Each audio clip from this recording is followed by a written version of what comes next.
در بیان نواقض ایمان، یعنی باطل کننده های ایمان. هنگامی که ما ایمان رو گرفتیم، در مسئله ایمان و رکودهای آن ما الکی معلومات پیدا کردیم، با خبر شدیم، حاضر چیکار می‌نماییم؟ در بیان نواقض ایمان سخن می‌رانیم. یک مختصرا در بیان نواقض ایمان صحبت می‌نماییم، بعد ارزش ایمان را سخن می‌گوییم، سپس گناهانی که سبب از بین رفتن ایمان انسان یا سبب ناقص شدن ایمان انسان میباشد، اینها را هم صحبت می‌کنیم. یعنی که درس امروزه ما و شما در سه موضوع است، در اطراف ایمان است، اما در سه نقطه در باب ایمان سخن می‌رانیم. اول نواقض ایمان، دوم افزایش ایمان باید چگونه افزایش بیاید، و سوم کم شدن ایمان که با بعضی از گناه‌ها از بین می‌رود یا اینکه کم می‌شود با گناهان بزرگ. مثلا این اطراف ما با آنها شما صحبت خواهیم کرد. بسم الله. پس نواقض ایمان گفته باطل کننده ها را میگویند، شکننده های ایمان را میگویند، چیزهایی که ایمان بنده را از بین میبرد میگویند. در این اطراف است. اولا برادران و خواهران گرامی، بزرگترین از نواقض ایمان که ایمان انسان را حبطه میسازد و نابود میگرداند و کلا اعمال انسان را ریشه‌کن میکند، این شرک اکبر است، شرک بزرگ. و شرک بزرگ آن است که یک شخص با همراهی الله کسی دیگری را به خدایی بخواند. الله را در صفاتهایش باشد، چی در صفاتهایش، چی در سزاواری عبادتش، در الوهیتش و چی در ربوبیتش، اداره کنی کائنات شریک بیورزد. یعنی یک کسی غیر الله کسی دیگری را پرستش کند، از کسی دیگر کمک یاری و مدد بطلبد، به کسی دیگر توکل نماید و غیر از این موارد. یا یک کسی در ربوبیت الله بر الله شرک بیارد، در اداره کنی این هستی، این کائنات میگوید کسی شریک الله هست، یا در آفرینش میگوید کسی شریک الله هست. پس این یکی از بزرگترین گناهان است که ایمان بنده را از بین میبرد و نابود میسازد. دوم، گذاشتن واسطه بین خود و پروردگار، یعنی که بنده امر شده است، مأمور است که هر چیزی که میخواهد از الله سبحانه و تعالی بخواهد و از او طلب نماید، بجز او از کسی دیگر خواهش طلبات نداشته باشد، بجز او سبحانه و تعالی از کسی دیگر خواهش و طلبات نداشته باشد، تنها از او هر چی میخواهد بخواهد. اما انسان پیدا میشود که یا که انسانی هستند که با الله سبحانه و تعالی کسی یا چیزی را واسطه قرار میدهند، از او طلب میکنند، بر او نوعهای عبادت را صرف مینمایند، به مثل رکوع، سجده، قربانی و غیر از اینها، که اینم از نوعهای شرک حسابیده میشد که انسان را العیاذ بالله ایمانش را حبطه میگرداند. و سوم از باطل کننده های ایمان، این شیخ میفرماید که مسخره کردن یا تحقیر کردن شعارهای اسلامی، نشانه های دین اسلام را مسخره کردن و واسه بر آن چی که در آن چی کار باشد و چی سخن باشد و چی عمل باشد صورت بگیرد، فرقی ندارد. یعنی یک انسان تمسخر میگیرد، گفتیم تاجیکا ریشخند میکند احکام دین را، احکام قرآن را، سنت پیامبر را، چی با سخنش باشد سخنی را میگوید مسخره کرده، چی از روی شوخی باشد چی از روی جدی باشد، یا با عملش نشان میدهد. چون یک از ما در شبکه‌های اینترنتی میبینیم که یک از نماز را مسخره کرد، یک از روزه را مسخره کرد، از گرسنگی از هوش رفت گفته دیگر کار را صورت میگیرد. همه اینا العیاذ بالله نابود کننده ایمان است، از بین برنده ایمان است. سپس یادآور میشود شیخ در قسمت دیگر این سحر و جادویی که همگی از این سحر و جادویی ما با خبر هستیم، این نزدیک شدن به جن ها با واسطه همین سحر و جادویی. یعنی اساس سحر و جادویی، یعنی سحر و جادویی با چی چیز اساس یافته است؟ سحر و جادویی با نزدیک شدن با جن ها. انسان نمیتواند این سحر و جادویی را انجام بدهد، سحر و جادویی بنماید، مگر اینکه با جن ها نزدیک بگردد، یعنی که خود را تسلیم فرمان جن ها نماید، به اینکه با الله سبحانه و تعالی کفر بورزد و بر او سخنان زشت بگوید یا قرآن زیر حاجت بگذارد، یعنی که کارهای گناه بزرگترین را انجام بدهد، سپس در پیش جن ها سر تعظیم فرود بیارد و این در این حالت که جن ها چیزی بر او تعلیم میدهند. و این سحر جادویی ادعا کردن علم غیب است. برای همین این یکی از بزرگترین نوعهای برآوردن ایمان بنده از بدنش است. و دیگر نواقض این بدبینی نسبت بر آن چیزی که الله نازل کرده است، بدبینی نسبت آن چیزی که الله سبحانه و تعالی نازل کرده است، یا اینکه رسول الله صلی الله علیه و سلم با احادیث صحیح بر ما و شمایان بیان کرده اند. اگر کسی این دو مصدر رو اگر که بد دید و بد شمارید و بر خوشش نآمد، پس بدونید که از دایره اسلام، از دایره ایمان بیرون میگردد. یا اینکه نفرت داشتن به شریعت الله یا نفرت داشتن بر سنت او صلی الله علیه و سلم، چون مردمانی هستند که بر سنت پیامبر نفرت دارن یا که به شریعت پیامبر نفرت دارن، بدونید که چیز این از باطل کننده های ایمان است، اگرچه نماز هم بخواند، روزه هم بدارد. و همچنین در شیخ یادآور می شود دیگری از نواقض ایمان را روی گردانیدن از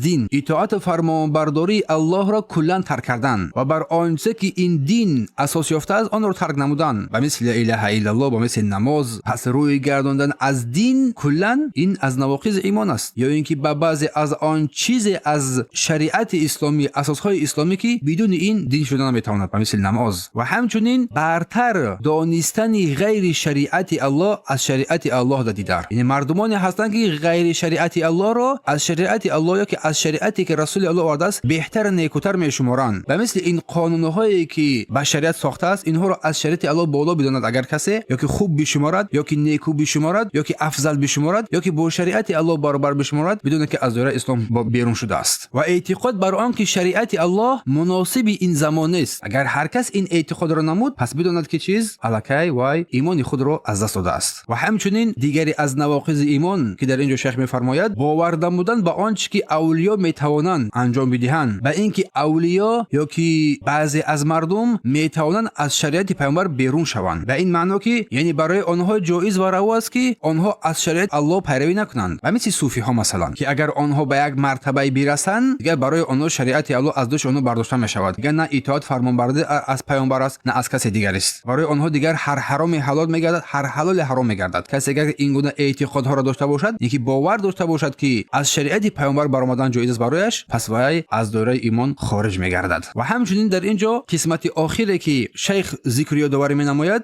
از نواقض ایمان، این دوستی نمودن با کافران و کمک یاری کردن آنها بر ضد مسلمانان، یعنی همکاری کردن با کافران و در این مورد کمک یاری نمودن آنها بر ضد مسلمان‌ها برای قتل آنها باشد و غیره، که این هم چیز از نواقض اسلام میباشد. و سپس مؤلف حفظه الله تعالی در اینجا مسئله دیگر رو برای ما و شما یادآوری می‌شود. گفتیم افزایش ایمان، قسمت دومی از مسائل ایمان، افزایش ایمان، یعنی ایمانی بنده با چی چیز رشد میکند، با چی چیز افزایش مییابد. سپس مسئله دومی که این وابسته بر ایمان است، افزایش ایمان. پس بدون برادر و خواهر گرامی که ایمان با اطاعت فرمانبرداری، یا که بعد دیگر اصطلاح بگوییم ایمان در نزد عقیده اهل سنت و الجماعت با اطاعت فرمانبرداری زیاد میگردد، افزایش مییابد، قوی میگردد و با گناه و معصیت کم میشود. و یکی از سبب‌های تقویت و افزایش ایمان این دعای زیاد کردن است، دعای زیاد نمودن برای ثابت ماندن در ایمان. نماز خود دعا هست، نماز این خود دعا است. پس نماز رو همیشه در وقتش ادا کردن و همیشه دست بر دعا برداشتن و سوی پروردگاری که دعای بندگان را همیشه اجابت میکند و میفرماید که ادعونی استجب لکم، پس من را دعا کنید تا اینکه من دعای شما را اجابت نمایم. و بدون برادر گرامی که دعا این خود عبادت است. با نص این آیه کریمه الله فرمود در دام این آیت که من را دعا کنید من دعای شما رو میپذیرم. سپس چی گفت ان الذين يستكبرون عن عبادتي سيدخلون جهنم داخرين، بعد درستی آن کسانی که از عبادت من روی میگردونن ما حتما آنها را داخل جهنم قرار میدهیم. پس دعا این یکی از سببهای افزایش ایمان بنده میگردد و یکی از قربات است که انسان میتواند با واسطه دعا نمودن، یعنی تو از پروردگار خود هر چی بخوای طلب میکنی الهی بر این تو با او سبحانه و تعالی نزدیک میشوی. این نیکویی های دین اسلام را بین، تو این رو دیگه در هیچ جای یافته نمیتونی. اگر تو امروز از یک شخصیت، از یک انسان چیزی طلب کردی و این دو بار طلب کن از تو نفرت میکنن، همین خنست؟ بله همین خلاص. از یک انسان دو بار سه بار چیز طلب کن از تو نفرت میکنه، حتی نزدیکترین شخص براش بسوی تو. اما تو بسوی پروردگار عظیم الشأن دست دعا بردار و هر چی که میخوای از او طلب کن، باز پروردگار خوشحال میشود، باز پروردگار بر تو این رو میدهد و تو رو با خود نزدیک میکند. برای همین یکی از سببهای نیکوترین بر افزایش یافتن ایمانی بنده این دعا هست. سپس مشغول شدن با تلاوت قرآن. بندگان نیکوی الله آن کسانی هستند که قرآن را بهار قلب خود قرار میدهند، با قرآن زندگی میکنند، آن را شب و روز تلاوت مینمایند و در احکام آن میاندیشند، تفکر میکنند، تأمل مینمایند و با این قرآن عمل میکنند. این قرآن را یک دستور عملی حیات خود قرار میدهند. الله سبحانه و تعالی برای ما و شما برادران و خواهران گرامی توفیق بدهد که ما این قرآن را چگونه ای که نازل شده است تلاوت کنیم و بر آن بیاندیشیم و این قرآن را بهار قلب خود قرار بدهیم و با آن عمل نماییم. این سخن برادران و خواهران گرامی خیلی مهم است. وقتی که سخن درباره قرآن می رود، این حیات شما است، این خوشبختی شما است، این سعادتمندی شما است، این نیکوترین چیز که شما در این این حیات که هرگز و هرگز پشیمان نمیشوید اگر با اون چنگ بزنید. برای همین برادران گرامی، سخنانی که ما سخن میکنیم و سخن میگوییم نشود که از این گوش درآید از این گوش برآید. وقتی که سخن درباره قرآن رفت با دقت گوش بدهید و اهمیت دهید که قرآن چگونه منزلت نیکویی دارد که ما ان شاء الله در آینده یگام کتاب خاصی رو میگیریم در بیان فضیلت قرآن، تلاوت قرآن و آموزش قرآن و عمل کردن با قرآن با شما سخنرانی خواهیم کرد که حاضر موضوع آن است. اما بعضی از نقطه ها را یادآوری میکنیم چون سبب افزایش ایمان بنده میگردد. و سپس یکی از سبب های نیکوترین افزایش ایمان این آموزش علم است. این آموزش علم است. شما که در این مجلس حضور کردید و علم را آموخته اید حتما در قلب های شما چیز پیدا می شود. حتما چیز شما را وادار کرده است که آمده در این مجلس و علم آموخته اید بدون که انا همین ایمان شما هست و این سبب افزایش ایمان شما ای بندگان میگردد. گوش کردن پند و نصیحت، موعظه و از نیکوترین علم این علم و پروردگار است. نیکوترین آن علمی که انسان باید تمام حیات آن را جستجو نماید و آن را بیاموزد این شناخت پروردگار است. در ربوبیتش الله را خالق و رازق مالک مدبر دانستن، در الوهیتش الله را آنچنان عبادت نمایی که شایسته عبادت هست، در اسما و صفاتش نامهای زیبا و صفاتهای کمالی که الله سبحانه و تعالی خود را وصف کرده است، در کلامش یا که رسول الله صلی الله علیه و سلم آن را بر الله ثابت کرده است و وصف کرده است. و اینها باور کردن، ایمان آوردن بدون تغییر و بدون ذکر نمودن کیفیت، تسلیم شدن. اینجا ما کلمه تسلیم شدن در باب اسما و صفات گفتیم چون مردمی هستن که در این بگیم که کشمکشی هایی دارن از اهل بدعت، از جهمی ها، از ماتوریدی ها، از اشعری ها، از دیگر طایفه هایی که هستن صفات الله را انکار میکنن در حالی که الله در قرآن ثابت کرده است، رسول الله صلی الله علیه و سلم اینها را ثابت کرده است. پس چرا ما اینها آنچه که ثابت شده است از جانب سرور دو جهان اینها را ما رد کنیم؟ پس پذیرفتن اینها و اندیشه کردن در نام و صفات الله سبحانه و تعالی ایمانی بنده تقویت میبندد، زیاد میشود. پس جستجوی علم این سبب خوشبختی و سعادتمندی توز ای بندگان الله. و دیگری از سبب‌های افزایش ایمان ای بندگان الله این انتخاب درستی دوستان صالح، انتخاب درستی دوستان صالح و نصیحتگر در حیات انسان یک ارزش مهمی را میگذارد اگر انسان دوستان نیکو را اگر انتخاب نماید. چگونه که در حدیث رسول الله صلی الله علیه و سلم دوستان صالح را از دوستان بد وصف کردن برای ما بشمایان. گفتند مثل یار صالح و یار بد مثل مثل فروشنده عطار و نفخ الکیر می باشد. نفخ الکیر کسی است که با آهنگری مشغول است. فروشنده عطار یا به تو عطر می دهد یا تو از او عطر می خری یا از او بوی خوش می بری. اما نفخ الکیر آهنگر یا لباس تو را می سوزاند یا بوی بد از او به خود می گیری. روایت بخاری و مسلم است. پس دوستی نیک مثلا فروشنده عطار همیشه با تو نفع می رساند با نصیحت خوب، با اخلاق نیک و با یادآوری به الله سبحانه و تعالی. و دوستی بد مثل نفخ الکیر است، آهنگر است، میتواند تو را به گناه بکشد و اخلاق تو را رذیل کند و تو را به پستی ها ببرد و دین تو را از دست بدهی. در این انتخاب هرگز و هرگز پشیمانی نیست. اما اگر انتخاب بد کردی، انتخاب ناصالح از خواهران باشد دوگانه ها گرفتن، از برادران باشد برادران کسی را انتخاب کردن، اگر ناصالح نادین باشند، دیندار نباشند، پس بدون که تو در این دنیا ضرر میرسین در آخرت برات ضرر میرساند. و همچنین در انتخاب همسر تو بدون که کی رو انتخاب میکنی و کی به خواستگاری تو آمده است، کی رو حیات دنیوی و اخروی خود قرار میدهی، اینم در افزایش ایمان بنده یک تأثیر بزرگ میگذارد. چون اگر تو انسان یا که زن بیدین رو که مرد بیدین رو انتخاب کردی بدون که در حیات مشکلی ها و خستگی ها و هر چیز بر بالای تو خواهد آمد. الله سبحانه و تعالی ما و شما را کمک نماید. و همچنین دیگری از بر کثرت یا که بر زیاد شدن ایمانی بنده محافظت نمودن این نمازهای 5 وقته، دائما اینها را در وقتش ادا نمودن، سپس بعد این نمازهای نافله که هست اینها را نیز انجام دادن، نمازهای نافله را نیز انجام دادن و از نماز شب فراموش نکردن، نماز شب را نیز ادا کردن و زیاد انجام دادن عبادت های نافله، چی از روزه باشد چی از نمازها باشد. من بر شما سوال کنم برادران گرامی و خواهران گرامی قدر، آیا شما نماز شب میخوانید؟ دو حداقل 2 رکعت نماز از شب پیش از خواب میخوانید؟ همین 2 رکعت شاید سبب نجات تو بگردد،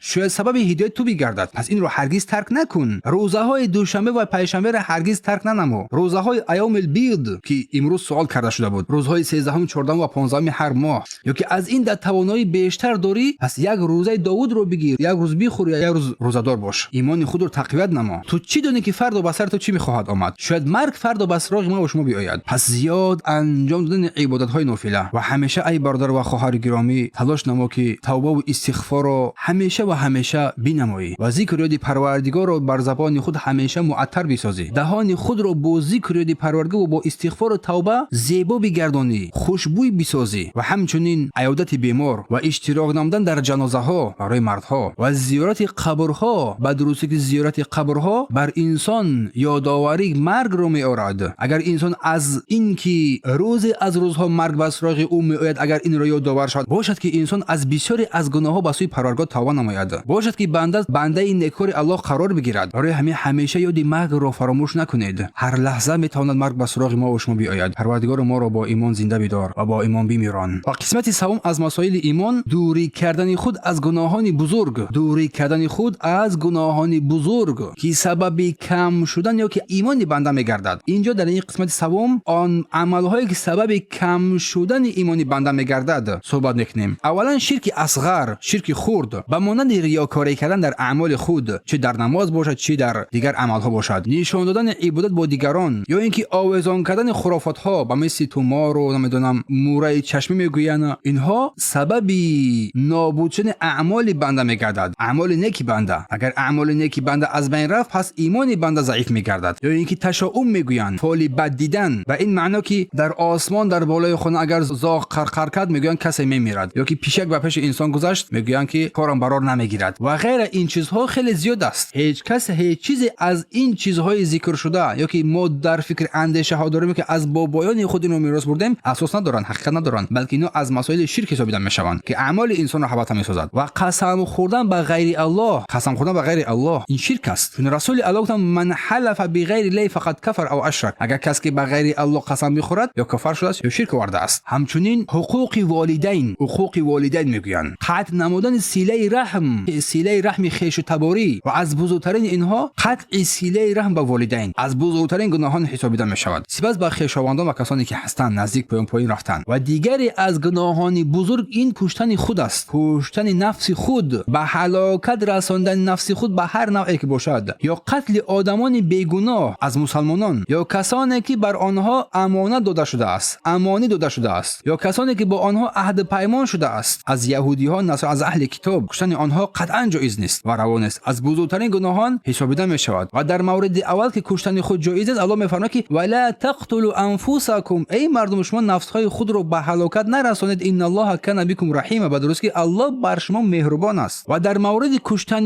نفسهای بیگناه از مسلمانان الله میفرماید که و من یقتل مؤمنا متعمدا، اگر هر کسی که مؤمن را قصدا میکشد فجزاؤه جهنم، گفتن جایگاه و جهنم قرار میگیرد که در آنجا میماند و برای و یک عذاب عظیم و شدید است و الله بر او غضب میکند و غضب الله علیه و لعنه، و الله اون را لعنت میکند و برای یک باششگاه عظیم و دردناک آماده ساخته است. در مورد قتل کسانی که در امان هستند یا که کسانی که با آنها عهد پیمان است، رسول الله گفتند که من قتل معاهدا، اگر هر کسی که بر او امانت داده شده است یا که عهد پیمان است، لم یره رایحه الجنه، رایحه جنت، بوی جنت رو نمیبیند، گفتند بوی جنت رو نمیبیند، گفتند صلی الله علیه و سلم. کسانی که با آنها عهد پیمان میشود، کسانی که آنها را در امان خود میگیرند، اینا از اهل کتاب و از یهود و نصارا هر کسی که باشد. و دیگری از گناهان بزرگ این نوشیدن شراب است، استفاده موادهای مخدر، با همه گناهایی که هست، هر نوعی که هست، از بزرگترین گناهان حسابیده میشود که سبب کمی شدن ایمان بنده میگردد. و همچنین خوردن و نوشیدن مال حرام، خوردن و نوشیدن مال حرام، از جمله خودمرده را خوردن، یگان گاو حرام شد، گوسفند حرام شد، آن را فروختن یا که خود خوردن،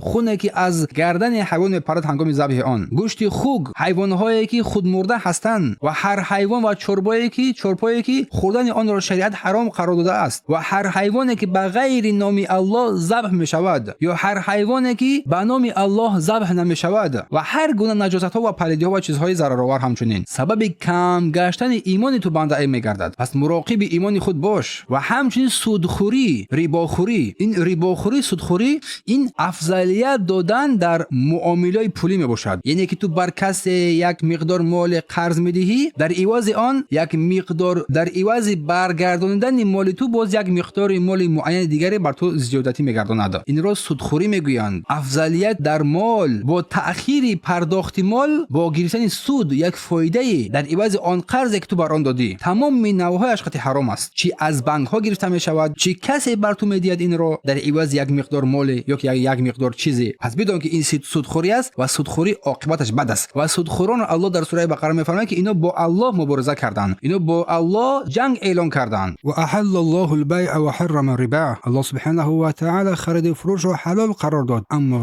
رباخوری را حرام قرار داد. و همچنین دیگری از سبب‌های کاستن ایمان بنده این مال مردم رو به ناحق گرفتن، به مانند دزدی کردن مال مردم، به مانند پاره‌خوری کردن، به مانند فریب و نیرنگ دادن مردم مال مردم رو گرفتن، به مانند غصب کردن مال مردم، نه که مجبوری مال مردم رو گرفتن. الله سبحانه و تعالی همه ما رو از این گونه حرامخوری ها نگاه بدارد و از هر گونه حرامخوری ما رو در پناه اسمش نگاه بدارد. و دیگری از گناهان بزرگ این قمار است و رشوه‌خوری است که در جامعه بشریت به نهایت منتشر یافته است، در حالی که این از بزرگترین گناهان ز سبب کاسته شدن ایمان بنده میگردد. چه در معاملات تجارتی باشد رشوه‌خوری، چه در مکتب‌ها و جامعه‌ها و کارخانه‌ها باشد، تقریبا در هر جا این چیز الکی دیده می‌شود. برای همین آن گناه و معصیتی که مردم انجام می‌دهند این بیانگر آن است که آن حلال باشد. الله می‌فرماید و ان تطیع اکثر من فی الارض یضلوک عن سبیل الله، اگر تو بیشتری از مردم را گوش بدهی تو را از راه الله میزنند. بیشتر مردم که امروز گناه و معصیت و کارهای ناشایم را انجام میدهند این دلالت بر جایز بودن وی نیست، بلکه از وی متنفر شدن، از وی فرار کردن است. الله خیرتان دهد. و دیگری از سبب‌های کاسته شدن ایمان بنده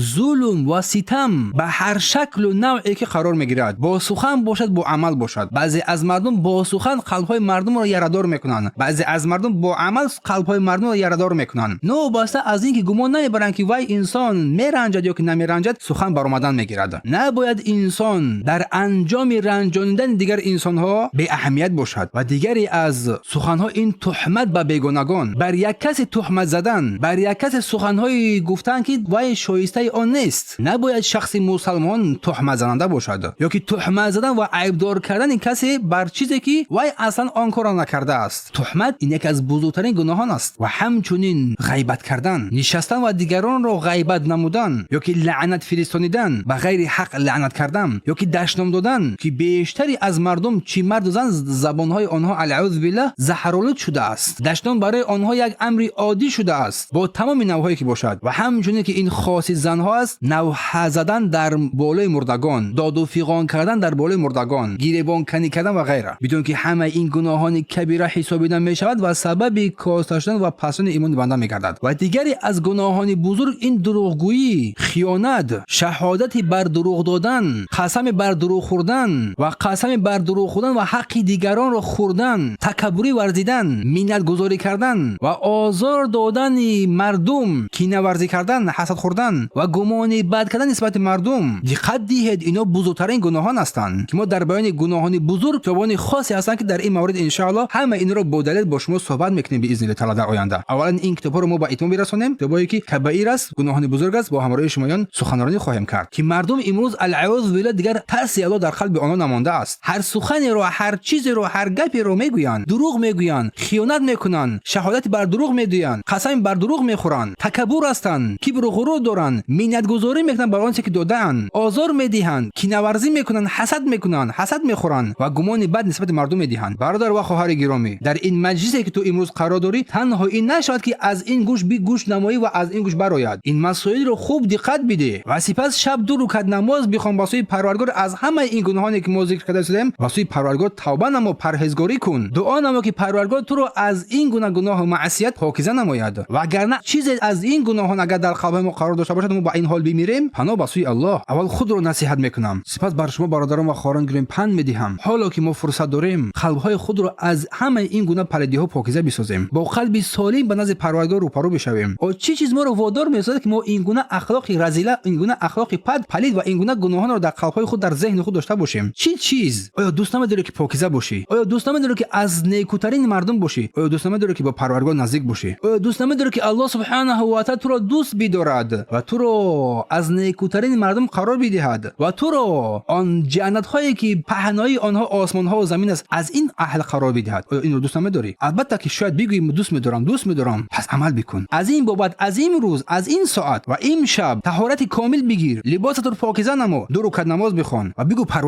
پروردگارا از این سخنانی که من امروز گوش کردم، از این گناهانی که امروز من شنیدم، از این در قلب من باشد، پروردگار من با سوی دست دعا می‌بردارم که مرا پاکیزه بساز. توفیقم بده که من از این گونه معصیت ها پرهیز نمایم. پروردگار ما را به درگاه خودت قبول بگردان. و دیگری از گناهان بزرگ این دشنام دادن صحابه است. اگر کسی تمام صحابه را دشنام دهد این کفر است، انسان مرتد می شود. یا کسی که چهاریاری پیامبر و ابوبکر، عمر، عثمان، علی را دشنام دهد کافر می شود. کسی که عایشه را دشنام دهد کافر می شود. اما صحابگان دیگر، بعضی از صحابگان را با بعضی از خصلتاشون اگر که ناسزا بگوید و فاسق است، فاجر است، بدبخت است، ظالم است، شهادت وی قبول نمیگردد. چون الله سبحانه و تعالی در بیان پاک بودن آنها و آنها را از اهل جنت بودن و از آنها راضی شدن در آیه های قرآن شهادتی داد. رضی الله عنه و رضوا عنه، گفت الله از آنها راضی است و آنها از الله راضی هستند. پس زدن صحابگان، کم ارزیابی کردن آنها، این پس زدن دین است و در تربیت پیامبر پس زدن است. چون پیامبر الله آنها را تربیت کرد. و دیگری از گناهان بزرگ این بدعت نوآوری است. اختراع کردن در اعتقادات، در عبادت ها، مخالف سنت عمل کردن و از بزرگترین اینها حکم نکردن با شریعت الله سبحانه و تعالی. و اخیرا برآمدن از جماعت مسلمان ها، خود را دور کشیدن از جماعت مسلمان ها، اطاعت نکردن پیشوایان مسلمانان و تفریقه جویی کردن در دین الله، همه این از بدترین گناهان حسابیده میشود. گناهان بزرگ است. و در آخر پروردگارا ما با سوی تو دستی بر دعا میبرداریم و دعا میکنیم پروردگارا این گناهانی که ما امروز شناختیم قلب‌های ما را پاک بساز و بر ما آن توفیق را نصیب بگردان که بر این سخنانی که گفتیم عمل نماییم. و پروردگارا اگر چیزی از این گناهان در قلب بنده باشد و در قلب این خواهران برادران باشد پاکش بساز. از این بابت از این روز توبه ما را بپذیر. پروردگار ما را شامل رحمت خود قرار بده. پروردگار گناهان ما را بیامرز. پروردگارا گذشتگان ما را از مؤمنان و مسلمانان مغفرت نما. و پروردگارا بر زندگان ما، کسانی که در قید حیات هستند، بر آنها توفیق را نصیب بگردان که از این گونه گناهانی که ذکر شد توبه نمایند و خود را از بندگان نیکوی تو قرار بدهند و سبب